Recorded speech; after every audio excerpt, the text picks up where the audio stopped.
મિત્ર, આજના આ વેદ પાઠશાળા કાર્યક્રમમાં આપનું સ્વાગત કરીએ છીએ. વેદ પાઠશાળા પ્રભુના વચનની ઉજાળે જીવનને પ્રકાશે મોક્ષ પથને.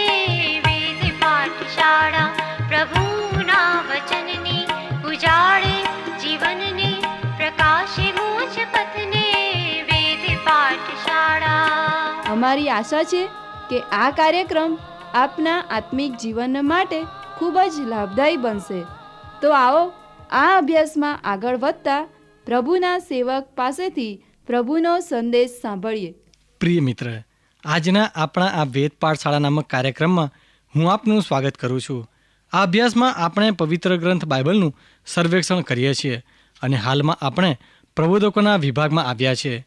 અત્યારે આપણે હજકીએલ નામના પ્રબોધકના સંદેશ વિશે અભ્યાસ કરીશું.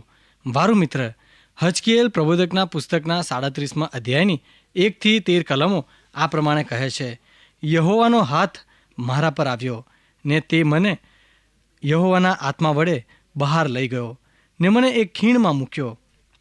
તે ખીણમાં નરદમ હાડકાં હતા. તેણે મને તેમને પડખે પડખે ચોગરદમ ફેરવ્યો અને જુઓ, તેઓ ખીણની સપાટી પર પુષ્કળ હતા અને તેઓ બહુ સૂકા હતા. પછી તેણે મને કહ્યું, હે મનુષ્ય પુત્ર, શું આ હાડકાં જીવતા થઈ શકે? મેં ઉત્તર આપ્યો કે, હે યહોવા, એટલે કે હે પ્રભુ, તું જાણે છે. વળી તેણે મને કહ્યું કે આ હાડકાને પ્રબોધ કરીને કહે કે, હે સૂકા હાડકાં, તમે ઈશ્વરનું વચન સાંભળો. પ્રભુ યહોવા આ હાડકાને કહે છે કે, જુઓ, હું તમારા પર શ્વાસ મૂકીશ ને તમે જીવતા થશો. હું તમારા પર સ્નાયુઓ મૂકીશ ને તમારા પર માંસ લાવીશ ને તમને ચામડીથી ઢાંકી દઈશ. તમારામાં શ્વાસ મૂકીશ એટલે તમે જીવતા થશો અને તમે જાણશો કે હું યહોવા છું, એટલે કે હું ઈશ્વર છું. તેથી મને આજ્ઞા થઈ હતી તે મુજબ મેં પ્રબોધ કર્યો. અને હું પ્રબોધ કરતો હતો તે દરમિયાન એક ગડગડાટ સાંભળ્યો ને એક ધરતીકંપ થયો. તે હાડકાં એકબીજાની સાથે જોડાઈ ગયા. એક હાડકું તેને લગતા હાડકાની સાથે જોડાઈ ગયું. હું તો જોયા કરતો હતો ને જુઓ, તેમના પર સ્નાયુઓ દેખાયા ને માંસ આવ્યું ને તેમના પર ચામડીનું ઢાંકણ થયું, પણ તેઓમાં શ્વાસ નહોતો. પછી તેણે મને કહ્યું, હે મનુષ્ય પુત્ર, પવનને પ્રબોધ કર. પ્રબોધ કરીને પવનને કહે, પ્રભુ યહોવા કહે છે કે, એટલે કે પ્રભુ ઈશ્વર કહે છે કે, હે પવન, ચારે દિશાએથી આવ ને આ મુર્દા પર ફૂંક માર કે તેઓ જીવતા થાય.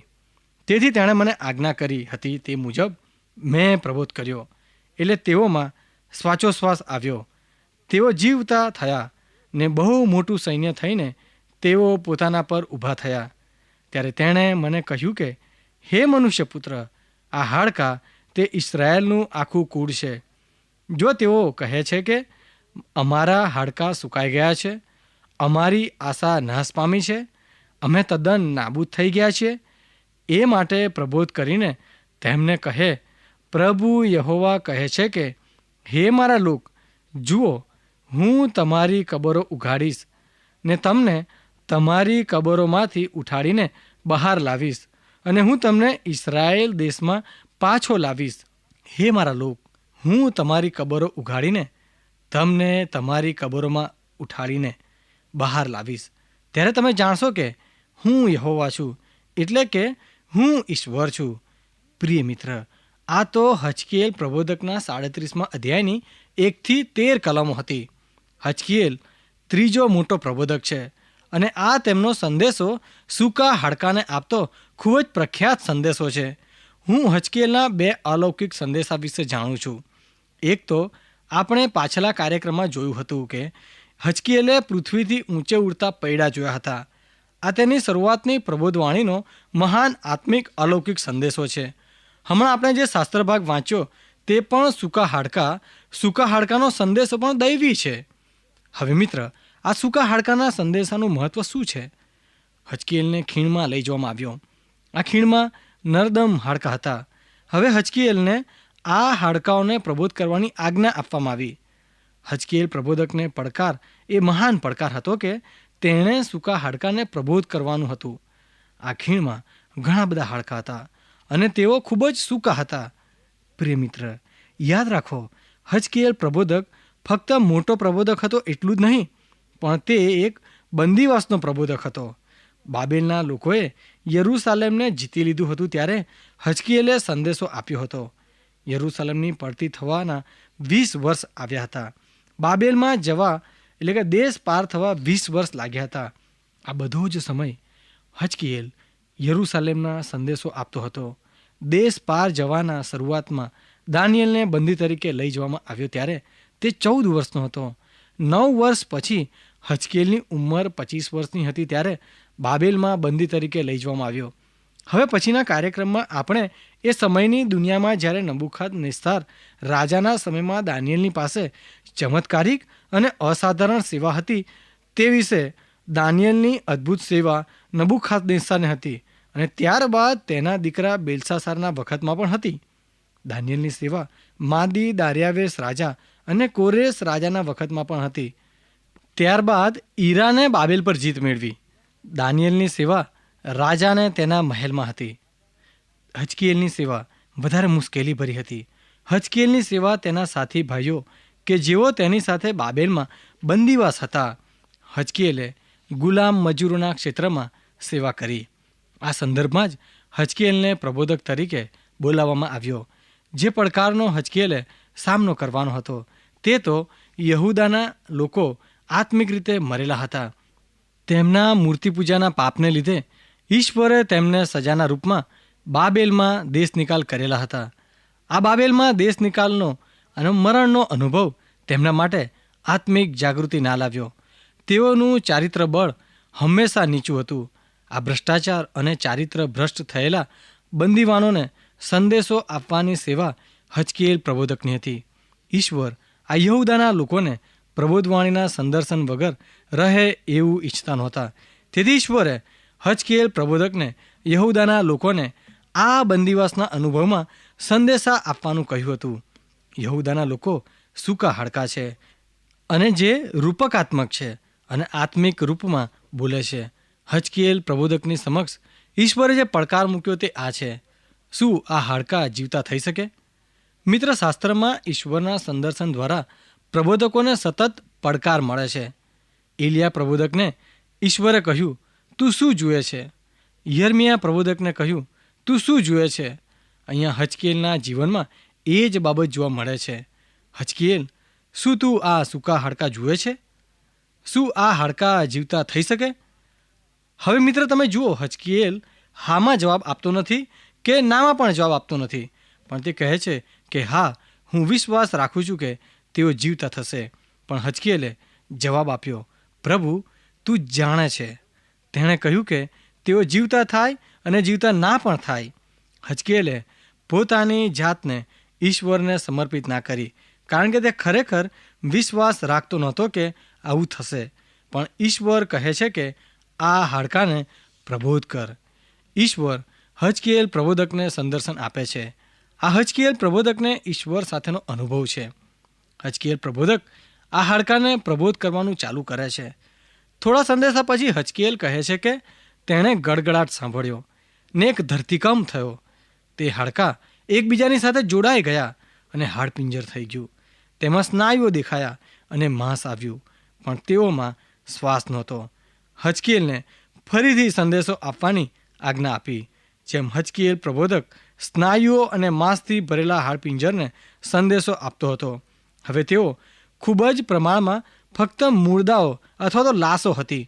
જ્યારે હજકીએલ પ્રબોધકને સ્નાયુઓ અને માંસના હાડપિંજરની ફોજ મળી, પણ હજુ સુધી તેની પાસે ઈશ્વરનો પ્રશ્ન, શું આ હાડકાં જીવતા થઈ શકે, તેનો જવાબ મળ્યો નથી. આ મુર્દાઓ હજુ જીવતા થયા નથી. તેઓમાં શ્વાસ નથી. તેથી ઈશ્વર તરફથી આજ્ઞા આવે છે, પવનને પ્રબોધ કર. જ્યારે હજકીએલે પવનને પ્રબોધ કર્યો ત્યારે આ મુર્દાઓમાં શ્વાસોશ્વાસ આવ્યો. તેઓ જીવતા થયા ને બહુ મોટું સૈન્ય થઈને તેઓ પોતાના પગ પર ઊભા થયા. શું તમે હજકીએલના મહાન સંદેશાનું સ્પષ્ટ લાગુકરણ જોઈ શકો છો?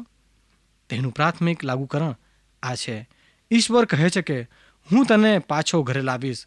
હું આ બંદીવાન લોકો કે જેઓને આશા નથી તેઓનો સંદેશા આપવાની ઈચ્છા રાખું છું કે 70 વર્ષો પછી તમે ઘરે પાછા ફરશો. ઈશ્વર આવું કરી શકે છે તેવો વિચાર તમે ના કરી શકો. વારું, ઈશ્વર આવું કરી શકે છે. ઈશ્વર મને એટલે હચકેલને સંદર્શન આપ્યું. મેં આ સૂકા હાડકાની ખીણ જોઈ છે અને ઈશ્વરે કહ્યું, આ હાડકાને પ્રબોધ કર. હચકેલ, શું આ હાડકા જીવતા થઈ શકે? અને મેં કહ્યું, તું જાણે છે. પણ ઈશ્વરે કહ્યું, પ્રબોધ કર. એટલે મેં પ્રબોધ કર્યો. જ્યારે મેં પ્રબોધ કર્યો ત્યારે હાડકા એકબીજાની સાથે જોડાઈ ગયા અને ચામડી તથા સ્નાયુઓ પણ આવ્યા. હચકેલને પ્રબોધ કરવાની આજ્ઞા આપી. તેનું પ્રાથમિક લાગુકરણ આ છે: હું કરી શકું છું અને તમારા બંદીવાસના અનુભવ દ્વારા તમને તાજા કરી શકું છું. હું તમને બાબેલમાંથી પાછા લાવી શકું છું અને તમારી માતૃભૂમિમાં લઈ જઈ શકું છું. હું ઈસરાયેલના માણસોનું ભાવિ તાજું કરીશ.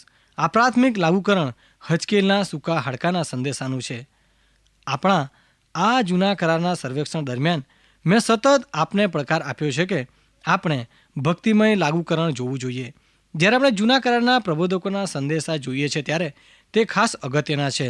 જેઓએ એ સંદેશા સાંભળ્યા છે તેનો શું અર્થ થાય તેનું પ્રાથમિક લાગુકરણ કર્યા બાદ હંમેશા આ પ્રશ્ન પૂછો: તેઓ શું કહે છે અને તેઓનો મારા માટે શું અર્થ છે? તેનું લાગુકરણ મારા જીવન માટે શું છે? અહીંયા આપણને પડકાર મળે છે કે ઈશ્વર આ જગતમાં કાર્ય કરે છે. હચકેલના દિવસોમાં ઈશ્વરનું કાર્ય યહૂદાના લોકો કે જેઓ બાબેલના બંદીવાસમાં છે તેઓને પાછા લાવવાની આશા છે. હવે આપણે જોવા માગીએ છીએ કે ખ્રિસ્તી કાર્યક્રમ માટે અતિ જરૂરી લાયકાતો પ્રાર્થના અને ઈશ્વરના વચનની સેવા છે. હચકેલ વારંવાર કહે છે કે યહોવાનો એટલે કે ઈશ્વરનો આત્મા મારી નિમણૂક માટે અને સત્તા માટે હતો. હચકેલ પ્રબોધકને ઈશ્વરના સંદેશાની નિમણૂક જાણતો હતો. ત્યાં તેણે સંદેશા આપ્યા હતા. હચકેલ પ્રબોધક વિશ્વાસ રાખતો હતો કે પ્રભુનો આત્મા તેનામાં હતો. તેને ઉચકતો હતો. તેને અભિષેક કર્યો હતો.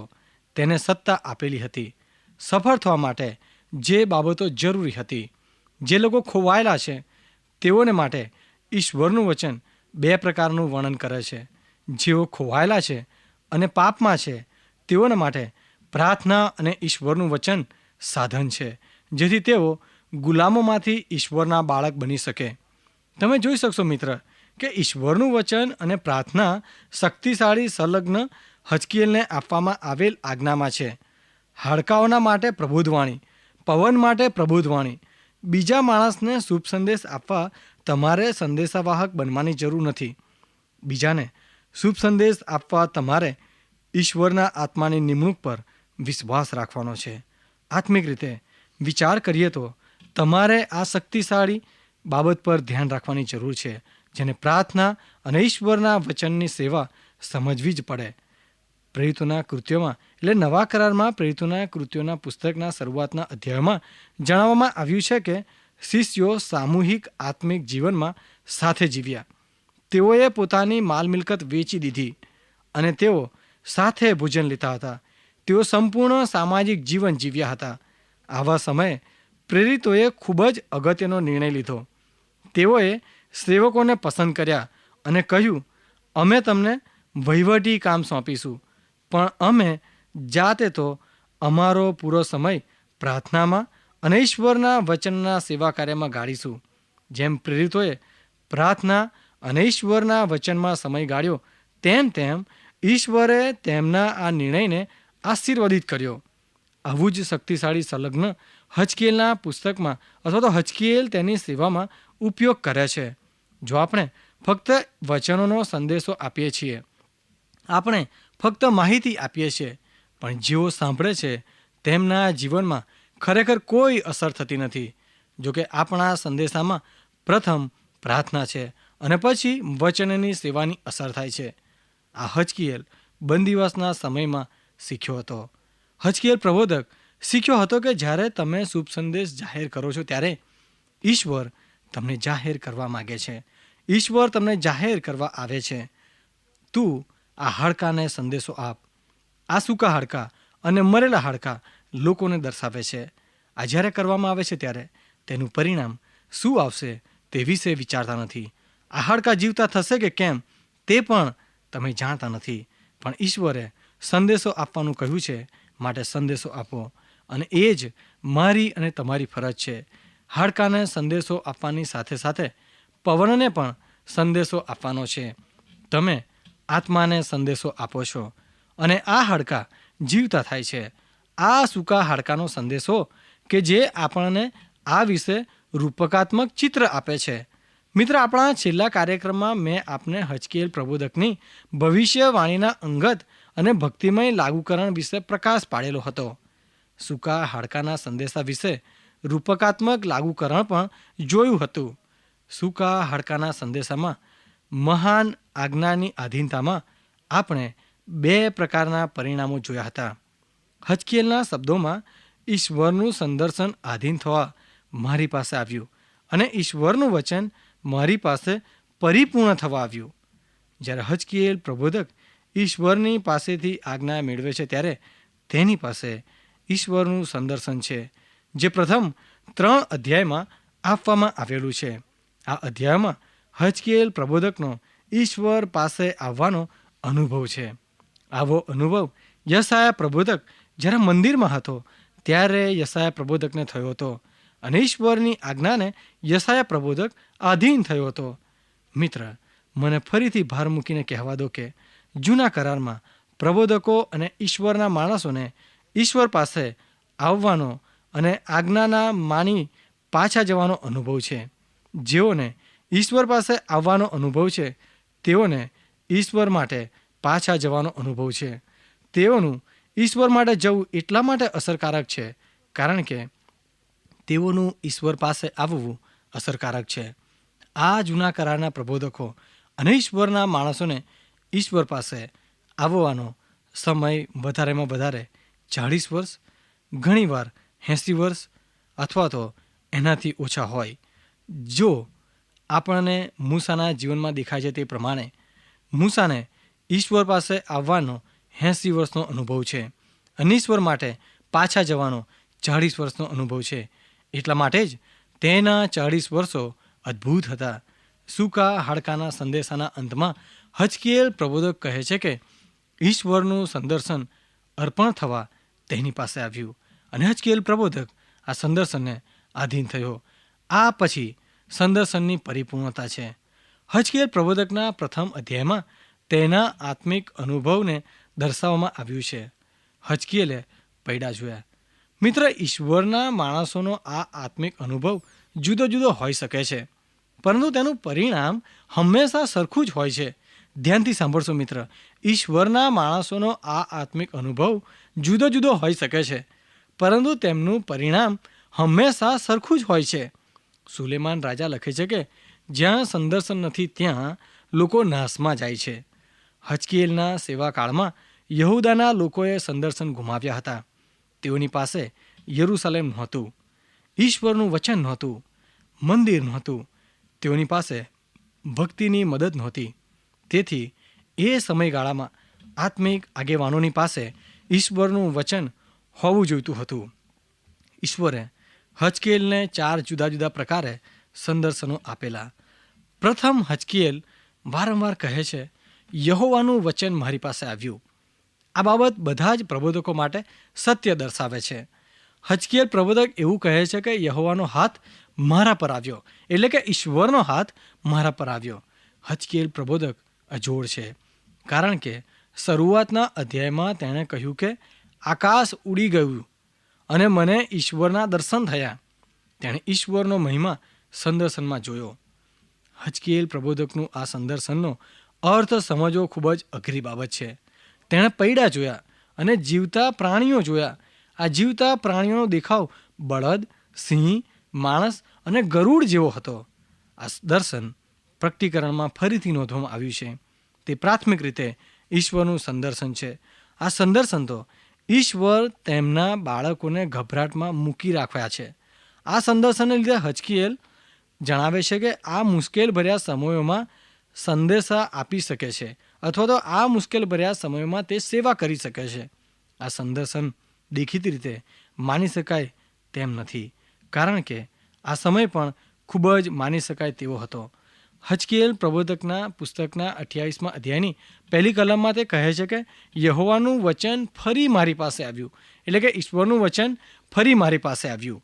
સંદર્શનમાં જે માહિતી આપવામાં આવી છે તેમાં આ પૈડાનો 100 અર્થ છે, આંખોનો 100 અર્થ છે, પૈડાની કોરનો 100 અર્થ છે, જીવંત ઉત્પત્તિનો 100 અર્થ છે.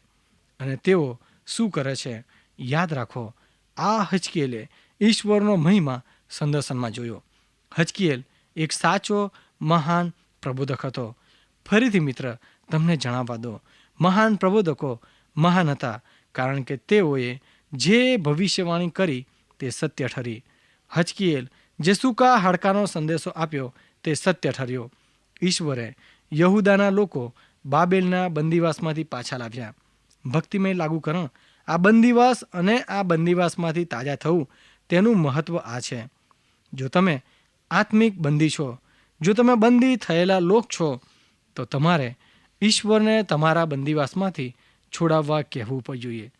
જો તમે પાપ કર્યું છે અને સજાનો અનુભવ કર્યો છે, અને જો તમે બાબેલની બંદીવાસના રૂપકાત્મક છો, તો યર્મિયા પ્રબોધકોએ જણાવેલા શબ્દો યાદ રાખો.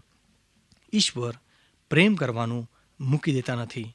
યાદ રાખો, આશાનો સંદેશો દરેક બંદીવાસના પ્રબોધકો દ્વારા આપવામાં આવ્યો છે. ઈશ્વરે પ્રેમ કરવાનું બંધ કરી દીધું નથી. ઈશ્વર તમને સજા કરશે, પણ જ્યારે તમે નવું વાસણ બનશો ત્યારે તેઓ તમને પાછા લાવશે. આ જ તત્વ હજકીએલ પ્રબોધક, યશાયા પ્રબોધક અને યર્મિયા પ્રબોધકના સંદેશાનું છે. તેઓ બંદીવાસ કે જે ઈશ્વરની સજા છે તેની વાસ્તવિકતા પર ભાર મૂકે છે. જોકે તેઓ દરેકે બંદીવાસમાંથી પાછા ફરવા પર સંદેશો આપ્યો છે. મૂસા, દાઉદ, હોશિયા, યશાયા, યર્મિયા અને હજકીએલ જેવા પ્રબોધકોએ દ્રાક્ષાવિલાનો ઉપયોગ કર્યો છે. હજકીએલ 15મા અધ્યાયમાં પણ દ્રાક્ષાવિલા વિશે સંદેશો આપવામાં આવ્યો છે. ઈસુ ખ્રિસ્તે યોહાન અનુસાર શુભ સંદેશના 15મા અધ્યાયમાં કહ્યું કે હું દ્રાક્ષાવેલો છું અને તમે ડાળીઓ છો. આ કાંઈ સૌપ્રથમ વખત આપવામાં આવતું રૂપક નથી. ઘણા પ્રબોધકોએ આ રૂપક પોતાના સંદેશામાં વાપર્યું છે. તેઓએ સંદેશો આપ્યો ત્યારે તેઓ પાયાની 2 બાબતો જણાવે છે. ઈશ્વર વગર તમે કશું જ કરી શકતા નથી અને તમારા વગર ઈશ્વર કશું જ કરી શકતા નથી.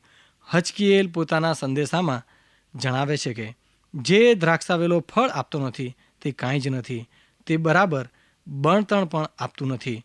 તેને વાસણ ભરવાની ખૂંટી તરીકે પણ કામ લઈ શકાય તેમ નથી.